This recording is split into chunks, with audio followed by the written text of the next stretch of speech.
everybody, welcome back to my channel. I'm Magical Jill, and today we are talking about Sailor Moon the Super Live. Yay, the musical. We actually went. We went and saw it in the Orpheum Theatre. In Minneapolis. In Minneapolis, yeah. And we're going to play some footage that shows us going and our talking about it in the audience and such. And I recorded us talking about it and such with my special Ray-Ban glasses so I didn't get kicked out. Yeah, and so here's the thing. When it comes to this musical, there was parts where you could have your phone out, parts where you couldn't. Mm-hmm. Jill has special glasses that do record a lot of the things that she sees, partially for protection because of where we live. Uh-huh. That's one reason we got that, and also for recording. Uh-huh. So we're not really going to show the stuff that you're not allowed to show right now because the musical is still playing. And the spoiler stuff, yeah. Yeah, so we're going to show, when we talk about this, previews, things that we did see, things like that we were allowed to record.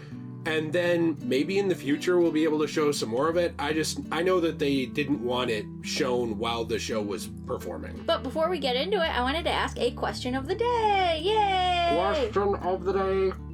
Did you guys get to go see the Super Live wherever you live? And if you did you like it? And how was your experience? Because I feel like we got really good seats and I was really excited about it. I do wish, however, that I could have been on the bottom floor to be able to see the actresses run around on the bottom floor. Yeah, I thought they were amazing. Yeah, they were really incredible. So we'll show some of the stuff here and then we will talk about it. Yeah, you're right. Nothing. That's pretty good. Thank you. Like a spy.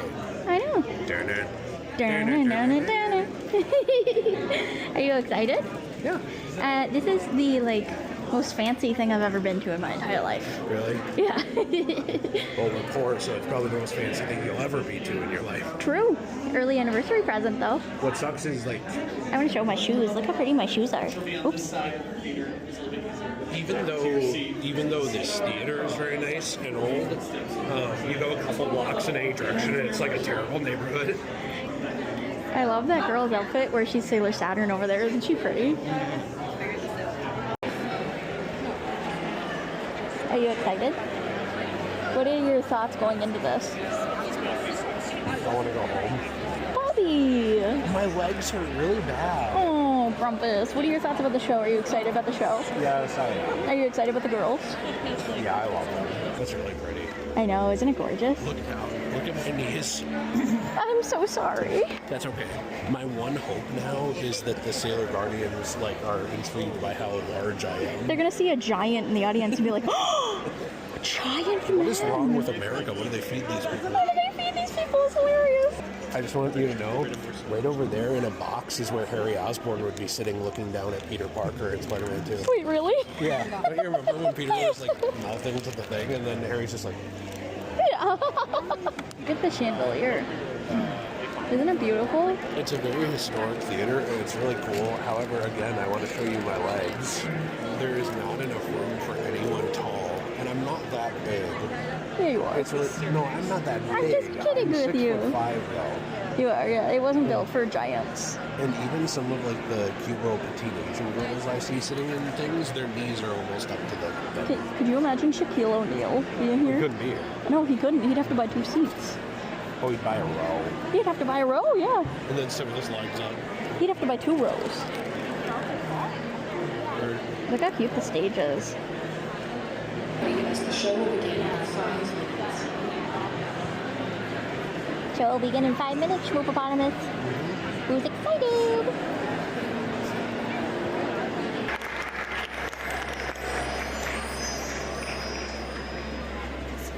Please get ready. This performance of Pretty Guardian Sailor Moon, the Super Live, is about to begin.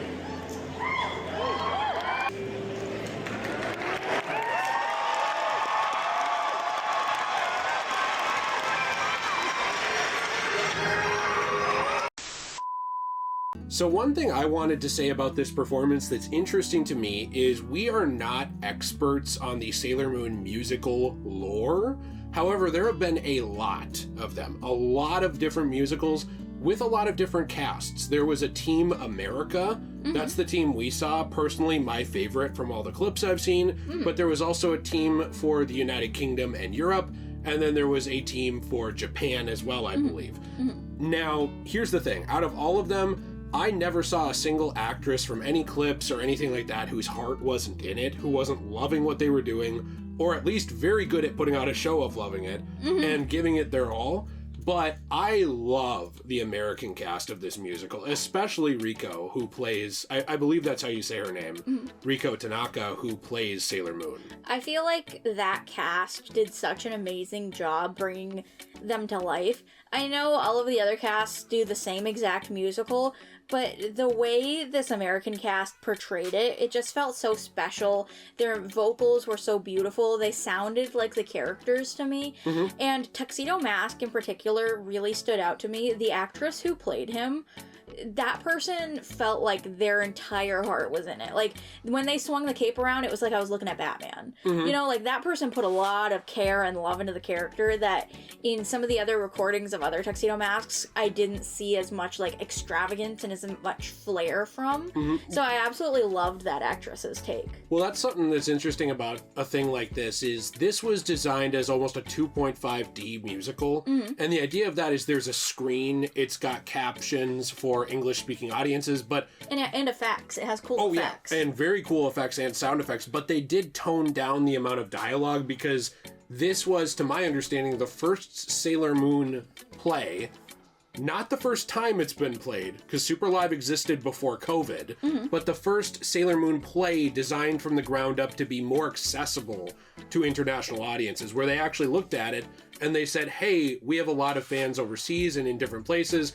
They've helped make this a successful franchise as well. Maybe we should make a show that they can enjoy. Because there had been something like 30 different musicals since the 90s, and none of them were geared towards being open to international audiences before the Super Live. So they do speak Japanese throughout the entirety of the play. However, it is mostly music and dancing numbers that portray what they are getting to say, and there's subtitles. And then there is a couple of dialogue scenes where, like, maybe Usagi will say something like, oh, he's so cute! You know, like, very short sentences that are easy for you to read on the screen, and then they'll go back into another musical number. So it's kind of like an interpretive thing, you know, where you don't need to understand it to know what's going on.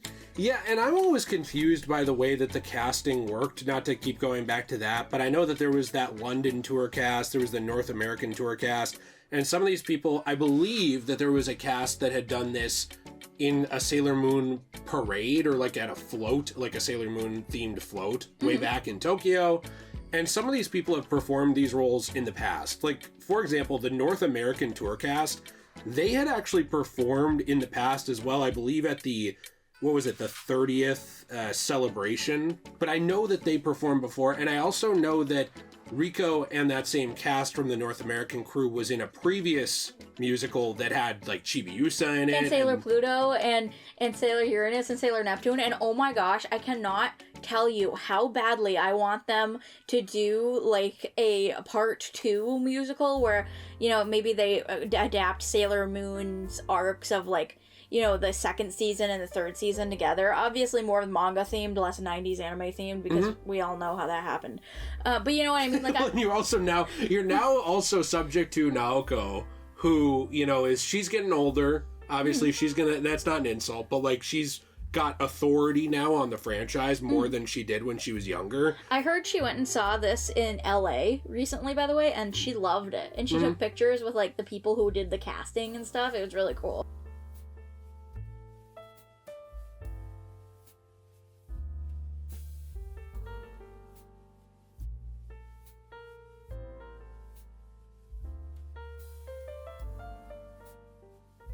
Well, and hey, hopefully maybe, you know, I don't know, but hopefully it inspires her to write something in the future. That sounds like a backhanded comment. That, or inspires her to make another musical, I hope. Yeah, because I feel like she's one of those creatives who has more in the tank, but, like, you know, we've talked about it before. She had a lot of bad experiences in the entertainment industry that kind of pushed her away from it. Yeah. And it makes me sad because she doesn't really hand Sailor Moon to anyone else, except with the musicals. You know, there are other directors and writers and stuff. But, like, the anime, the manga, all of that, it just kind of stopped. I hope the amount of people that loved this so much shows her that, you know, maybe she should make more musicals like this or have them made more for America and, you know, even put it on, like, things like Blu-ray, because some of the older performances were put on DVD in Japan, and you are able to buy them on eBay. They're entirely in Japanese, there's no subtitles, and they're a lot of money. Yeah. But they exist. And if they put this performance on Blu-ray, I would be snatching that up so quick. Or even to just inspire her to enjoy the universe again more. And maybe if she has more stories or, you know, other people around her who are interested in it, to be able to tell those stories. Because it does kind of seem like Sailor Moon, we talked about in the past. I made a video about it that certainly did not get you any love. About Hater. how... Yeah, you can't criticize anything. About how Sailor Moon is an amazing universe that I feel like there's more story that could be told and more characters, but it's kind of become a merch thing. Yeah. The musicals are a place where stories are still told. And I really appreciate that. The fact that this musical came out now, is back and went all over the world, you know, to the UK, to America, to Japan, just everywhere. The fact that it came back, it makes me feel like we actually got something. And it was it was such a magical experience. It was so exciting. It was like, I honestly got chills sometimes when the girls were singing. That's how amazing they were. Well, and to speak to the girls in general, they're all incredibly talented. I end up following all of them on like Instagram and Twitter. They're beautiful. They're like gorgeous people. I'm in love with Riko Tanaka. They seem so nice. Riko, if you're watching this, I'm just saying. Call us. We have a big bed. You can't say that. Why can't I? But I think, you know, it's interesting. She's been playing Sailor Moon, I believe, since she was 18. She got cast when she was younger because the play that she's now 22 or 23. And the play that she was in is in 2025, I'd like to mention I am also 23, so we're in the same age range. And previously the show she was in was a few years ago, which means that she was cast probably around the time she was 18 or 19 for that show. So she has experience playing Sailor Moon, and again, not a knock on anyone else. Like, I watched a little bit of a performance of this from Japan. I watched some of the performance from London. I loved everybody who played Sailor Moon. But to me, if I was to ever meet a live-action Sailor Moon... I'd want it to be Riko. Yeah. There's just something about her that feels... Her energy. Yeah, she feels like you're actually seeing Usagi in real life. Like, all the other girls were amazing, but for some reason, she just feels like the character. I don't know. She was perfect casting. And the cast She's seems beautiful. She's so nice. They seem like they really, really deeply care about each other, too. Like, their energy shows on stage... but also behind the scenes where you see pictures of them and stuff like that, where they actually genuinely seem like friends. Obviously, you only get so much of this, like a look into someone's life, but I thought that was interesting. And with this, to me, one of the best parts was actually the opening. I don't know, I mean, we could probably show like a very brief snippet of this because it's on the internet already, but there is an animation at the opening where it animates Naoko's original manga. Yeah, and it's so cool. And I did want to mention, I have a coaster that I made of one of the pictures that they show from the manga on there, and I love it so much that I'm thinking about, like, just taking it off my website and keeping it for myself at this point. Well, yeah, because one of the things that we do is we take manga that's damaged and we make coasters out of it. Yeah. And we have our own shop where we do that to preserve some of that paper and stuff. And my favorite pieces that I make are when I find, like, really damaged copies of Sailor Moon manga that have literally gone through the dredges of society and like came out somehow half-heartedly alive. I know. And I take the pictures that are somewhat okay and I put them into coasters, and they're so good. They're so cool. Not to toot my own horn. I'm just saying. I mean, same with, you know, the stuff that's kind of when we find a Dragon Ball manga or stuff like that. It's very fun, and to see those pages come alive in real life to me was something I didn't expect. You know, it was so amazing. I know it's on a screen, but have you ever seen, Jill, and this is a question for you, have you ever seen an animated comic where, like, there will be people who have animated comics, sometimes a company will do it for a trailer? Well, actually, Degenerate Jay showed one in his video that he was talking about a Spider-Man comic in, and he showed a couple of little clips of the animated version of that. And there's whole animated comics where it's, I don't remember the exact name of it, but, you know, they did the Watchmen comic from Dave Gibbons and Alan Moore and stuff like that, and they just take the comic and they make the pictures move. I know, isn't that cool? Voices and music to it. That's what they did for the original Sailor Moon manga. And I thought it was incredible. And they put it in the background of the girls singing the opening to the 90s anime. And speaking of the Sailor Moon manga, even though they did do the 90s anime and they, you know, song, and they did do some songs that appealed to the anime fans, they did such a good job of balancing the original book interpretation, even things like Venus using her sword, they're in Venus here. actually has her sword in this, Mm-hmm. which is incredible. However, I'm a little disappointed because there's other versions of the play where Kunzite and Jadeite and Zoisite show up. In this version of the play, and I'm not sure if maybe they had to downside the cast because of having to go international, you know, the more passengers, the more money, it's harder to do. They didn't have Zoisite, they didn't have Kunzite, they didn't have any of the Kings of Heaven in I it. think the problem is that so what it seems like is there's a version of Super Live that has them. I don't think there is. I think what it is just that Dark Kingdom has been adapted a bunch of times, and the one of the plays before this had almost the same story as the Super Live. It even had some of the same songs, I believe, like You're My Universe. And La Soldier, I think. Yeah. I think. And they had some of those characters in it. So to see this story where it sticks more to the manga, but also it's simplified, I do get what you're saying. It's like parts of you as a huge mega nerd who's read the books, watched the show, you're like, where are the Kings of Heaven? I know, I was a little disappointed because Kunzite and Jadeite are my favorites. Or you're like, well, where's this thing? Like, Naru wasn't in this version. Naru was not in this version at all, and I'm going to talk about that in another video, because I have a whole video planned out about the meanness that they have done to Naru, the disinjustice, or This woman, whatever the word she's is. been Stalined. Like, there was a practice back in Russia, I believe it was either Lenin or Stalin, I don't remember which, where people who crossed them politically, who used to be their friends, would They get painted out of sent to the paintings. gulag and painted out of a painting, and they'd be painted over with like a dog or That has something. been what's been happening to Naru in Yeah, recent she's years. been like She's nowhere. retroactively killed, retroactively removed from the timeline of Sailor Moon history. But there has been live action Narus actually. Yeah, and I was a little disappointed to not see Naru or Well, the Kings of Heaven. but what you However, pointed out- the play was still amazing. But what you pointed out about Naru, why was it so disappointing we didn't see her? Because there was a location she should have been. Yeah, so everybody has seen the first episode of Sailor Moon in the 90s, the first, like, chapter of the Sailor Moon books, and I think the first episode of Sailor Moon Crystal, because I still haven't watched that yet. She is. It does follow the same thing. They go to Osapi jewelry store, or at least Usagi does, and it's when she's first transforming to Sailor Moon for the first time, and this is her very first encounter with an enemy. And who owns that store is Naru's mother. Naru's mother owns that store, and Naru is Usagi's best friend. So they go to the store in this musical, by the way. For some reason, Rei and Ami are there too, which doesn't make any sense. And Naru is nowhere to be seen, and they don't mention Naru's mother at all. Yeah, and they just kind of skip past that. Yeah. And it's just basically I wouldn't have known what was happening at that point, actually, if I hadn't watched or read. It would have been a little confusing, because it was because- a kind of a sudden switch in the musical. Yeah, they were essentially, the Dark Kingdom was taking jewelry and corrupting it to make people act out and look for the silver crystal. I don't think I would have understood that part if I hadn't actually watched or read something. Not to do an aside, but this reminded me of something we talked about recently, which was old Lego games where you were expected to watch the movie or read a book or something ahead of time. Like if you played Lego Star Wars, a little kid could enjoy it, but you were expected to have seen Star Wars. Yeah.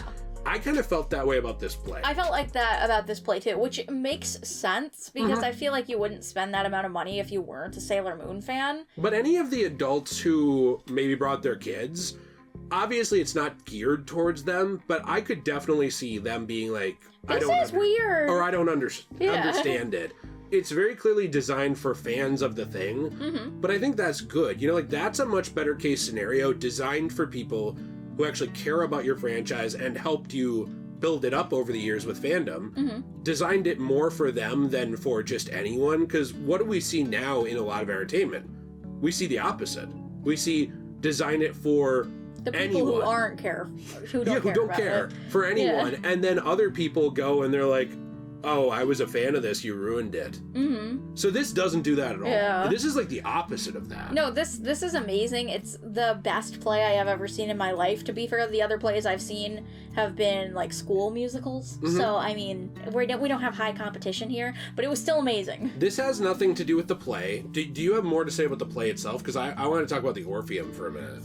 Well, honestly, like with the play itself, there was animations in the background of certain scenes where certain characters showed up with like punching and things like that were so freaking cool, and there was like lights that they did at certain things that were so amazing. It just made you feel like you were there. I loved the effects. Can I point out that the way that this is done is so impressive, because there have been so many mistakes in Hollywood films where someone was supposed to pretend to punch someone and they like busted their nose or they hurt them. And the fact that these girls could do this, where it's like, I saw Jupiter just straight up borderline roundhouse kick a monster in the face, but not hurt the person. Yeah, and the person was fine, of course. The fact that they can do this, and it's a dance, it mixes combat with dance. It was so cool. And every Sailor Guardian participated. You know, something we love the original 90s anime. But something I criticize about it is that they don't ever fight except for Sailor Jupiter. Sailor Jupiter is the only one who ever throws a punch. Yeah, Sailor Jupiter throws punches and stuff. Everybody else seems to get knocked on their ass. But in this one, just like in the manga, these girls actually fought.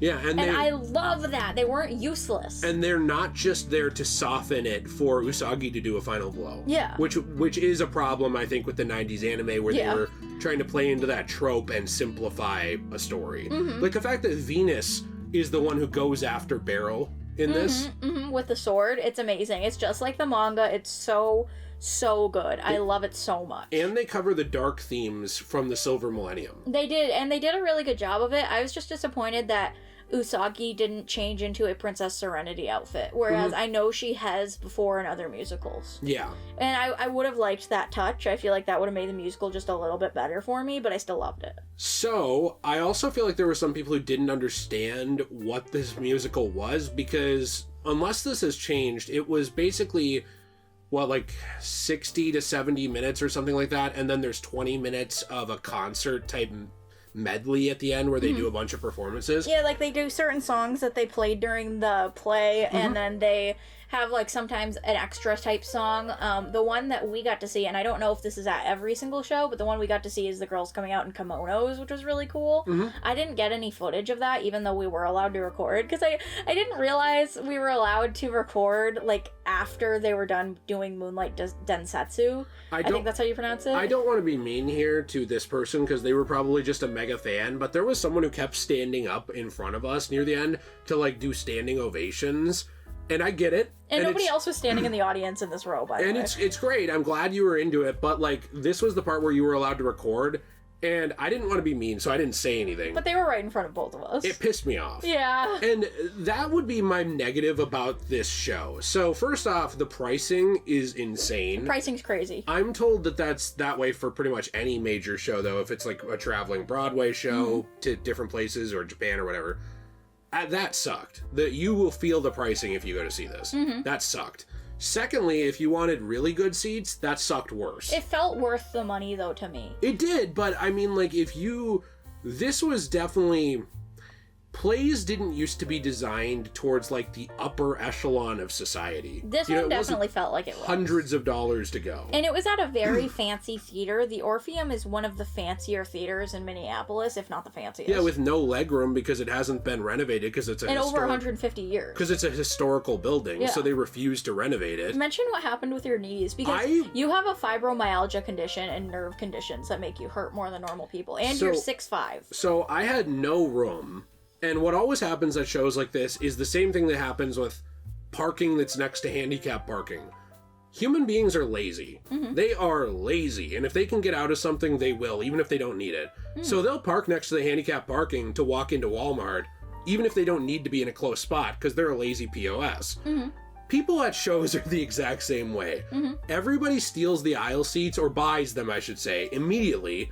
Even in places where they won't meet the cast, like the balcony where we were. Like the row we were in, because they just want the convenience, and most of them don't need it. And you can tell they don't need it. Like, they're very able-bodied, they have no issues. You're disabled to the point where you would need it, but you're not disabled enough to go in, like, the actual, like, disabled section, if that makes sense. Yeah. I'm in the weird gray area. Yeah, like in the weird gray area. And so for me, my legs were so cramped because they were show. pushed against the chair in front of you because you didn't have any room because you weren't in an aisle seat. So they were like up to your chest, and then by the end of the show, which was like over an hour long, your legs were literally shaking. I actually couldn't walk for like 10 minutes. I know. And then I remember going home and I could barely walk. And then I couldn't walk for 3 days. 2 days. It was like 3. It hurt. And now I'm better. But, you know, like, the thing is, that's not the fault of the show. No, that's an Orpheum problem. Yeah. I mean, if we were talking about our experience seeing the show, though, I was in pain for about 20 minutes in on. Yeah. So I love this show, and I was feeling excruciating pain the whole time, and that's how much I liked it. That's incredible to say, because when you're in pain, you're grumpy. Yeah, well, okay, so here's the thing. There's a few things in life that can make me happy. One is beautiful women in sailor outfits dancing around, and one is food. And so I at least got the first one. That made me a little happy. That's true. We didn't buy any food there, because there was no cup holders, there was nowhere to put your food. $5 bottles of water. It was insane. And also, I want to talk about the merch, by the way. So you could buy merch at the very beginning, like before the show started, which we showed up an hour beforehand. So I don't know how many hours beforehand these people showed up, but when we got there... At least 2 or 3. But when we got there, an hour before the show started, the lines were full, and they basically said, we're not taking any more people in the merch lines. And they told us to go to our seats. And then we would go to our seats, and I'm like, okay, it's fine. I will just buy something after the show, even though I would have liked to buy the light stick before the show. Because they say on the little prompter before the show starts that if you have a light stick, you can participate with the girls at the end of the show. But don't turn it on before then, they say. Yeah, don't turn it on before then. Which I was shocked no one did. I was shocked, I didn't too. see anyone turn it on. Yeah, they were very, very good. Very good people. So I thought, okay, well, I'll just buy a light stick after the show. I don't need to participate. I just wanted to be able to have one just for funsies.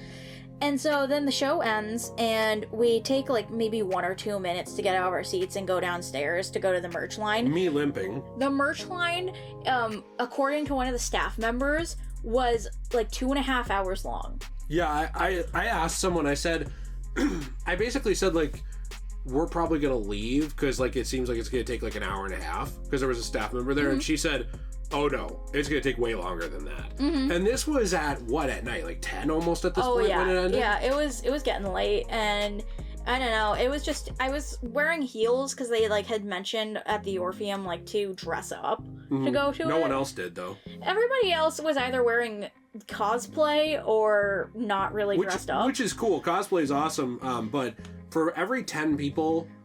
For every 25 people, there was maybe 1 or 2 in cosplay and 1 or 2 dressed up. Yeah. 3/4 of the audience was just in casual clothes. I probably should have worn my Sailor Moon outfit, but I didn't think they would let me in because I thought it was like a fancy event. No, they'd drag you backstage. They'd be like, oh, the extra is here. I don't know. I was worried about it, so I didn't wear it. But then everybody else wore theirs, so I felt left out. But anyway, yeah, the merch line was insane. I feel like they should have had more merch booths. Like, with the amount of people that went to that show, like, it was a full house. And like, there was like 1 merch booth. The only seats that weren't taken were the seats where you couldn't see the stage. That's the only seats that weren't taken. Yeah. And so, like, I just don't understand why they didn't have more merch booths around. Like, why didn't they? I don't know. And then we left probably, 20 minutes into standing in the line, and then we went and sat outside. And I heard this one girl walking past us about 10 minutes later, and she walks past us, and she's like to her friend, they didn't have the photo cards I wanted. They're all sold out. And it had only been like a half an hour since the show ended. So then all those people who were still in line, they were going to be in line for things they couldn't get, a lot of them. Yeah, it was just going to be all sold out. And it made me sad, So then I decided to just buy a thing online that I had wanted instead. But there's no merch for the Sailor Moon Super Live available online. And I feel like that's a problem with the show, is they should have a website for Sailor Moon the Super Live. It should be something like that. And you should be able to buy and order the merchandise, like, beforehand or after the show, so that you can buy a light stick beforehand and bring it to the theater, if you want to. Because I don't understand why they wouldn't do that. It just doesn't make any sense. I don't understand it either. It feels to me like they could have done a lot more with that, where they could have added stuff that would have supported the brand. I mean, they're all about merch. Yeah, Like, and it would have made this things is more basic- convenient for people. Sailor Moon is basically a merchandise line at this point. I'm not going to get into it again too far, but I said it before. They really do care about their merch. So it was weird to see like no focus on merch and no real focus on the fans in that way. That's not the girls' fault. No. You know, that's the whoever is doing the merch for the show, whoever's in charge of the merchandise and They fumbled on the it. business side of it, you're selling out of stuff, you know, which is good, but you're selling out when there's still hours of people in line. That's That bad. means you needed more stuff. That's bad. Because you could have made hundreds of thousands more dollars. Not hundreds of thousands. Hundreds but of thousands. At least thousands. There were a lot of people there who were very excited. I like my over-exaggeration. I thought it was funny. Yeah, we gotta nip that one in the bud. But I guess for me, it's like the performance and the show itself was amazing. It obviously did preserve the heart of Sailor Moon. It brought it to life in live action. Personally, the clips of the, you know, more Saban style type, like common live action version I've seen, you know, where they had the show. This to me does a better job bringing it to live action than You're talking that about did. Sailor Moon PGSM? Yeah, the one that's more like a Power Rangers type show, like a Super Sentai show. Nothing wrong with it, but like to me, this felt more real. Yeah. Even though It felt more real, and the costumes were incredible. One criticism I have with a lot of costumes, especially some of the Super Live ones in the past, is they just don't feel like they'd actually be outfits. They feel like they're just costumes, and they don't make the character look like a real person. They make her look like a, a cosplayer, like a cosplayer, like somebody who's on a budget and who's celebrating the character. These costumes and wigs were so high quality, it looked like you were actually seeing the real girl. You know what I mean? Like, it felt like Usagi come to life. It didn't feel like a cosplayer. Yeah. And I think we talked a lot about Usagi, but I do want to say in closing, I loved everybody. I loved everybody, too. I liked Your everybody. favorite was Jupiter. Well, my favorite's Usagi. Oh, But really? I then thought it was Jupiter. I think my second favorite's Jupiter. They might be tied. But the more I look at the cast after and even during, I was like, this just feels like the character. And I think that's what you want, is obviously the actresses matter. They have their own lives. They have their own... They matter outside these characters. But the fact that they could step into these roles and bring them to life in a way like this, I think is really special. And I think it's something you don't see very often. Again, in a world where all of these special characters to people who matter so much that they'll stand in a line for hours have been milked or turned into cash grabs or turned into a brand. I think to see these actresses come in and make them real people in front of you on a stage was really special. Yeah. This is the best live show I've ever seen. And I actually have seen live shows. Ooh, I've seen concerts. credentials. I mean, it's better to me than rock concerts I went to. Like, there was heart here. There was soul to what they were doing. Yeah, And it they was cared. incredible. I loved it. So I hope you enjoyed this video a lot. Make sure you answer the question of the day in the comments. Question of the day. And before you go, I did want to mention I have an awesome shop called CosmoBunny.shop, and I would love it if my husband wanted to explain it to everybody because I am too lazy to do so. My word. That's Well, just a joke. I'm this kidding. is a website where we take manga, magazines, comic books, things that are damaged, basically books. A lot of times they're being thrown away by stores. We get them in America.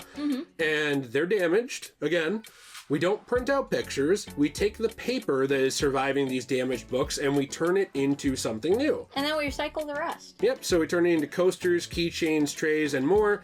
Again, you know, like we're making a coaster, we're making a keychain, it becomes a part of that piece overall. We're giving art a new life. Yep. That's my new tagline, by the way. And then we recycle the rest and keep it out of landfills, as long as the local recycling truck doesn't go rogue True. on his way to the recycling plant. That's true. We can't guarantee that. Might have to have a ride along at this point, Joe. Uh-oh. Make sure he's doing his job. Yeah, I'm really excited about all of the stuff that I make. I have some shows coming up Oh soon. yeah, speaking of live events. True. Not going to be on the same tier as the Super Live. If you live anywhere near Wisconsin or Minnesota, I am going in to Eau Claire, Wisconsin on April 26th for a Dungeons and Dragons type event, and I'll be selling my stuff there, which is really fun. And then in September, I believe it's September 14th, I'll show the picture here, I might have the date wrong. But I will be doing a show there for the Eau Claire Comic-Con that I'll be at, and I'll be selling my stuff there. So 2 different events that I will be at. If you guys want to show up and say hi, that would be awesome. Yep, love to see you there. And, you know, whether you were able to see this or not, if you're not, I would say just look up some clips. we are not usually able to afford to go to stuff like this. We saved up money, put it aside in order because it was just a really special event. And I hope that it comes back with the same cast. These girls, I hope so. They've performed as these roles before. I would love to see this cast perform in these roles for another decade off and on if they're comfortable with it and enjoying it, because they did amazing. They did do amazing. I loved it so much. I'm sure at some point they'd say they're too old. Probably. You know, because like this is a very vigorous like Can you dance imagine piece. 50-year-old Usagi? No, but like they're all very young. I think the oldest cast member of the Inner Guardians is like 27 or 28, and I believe it's the young woman who plays Rei.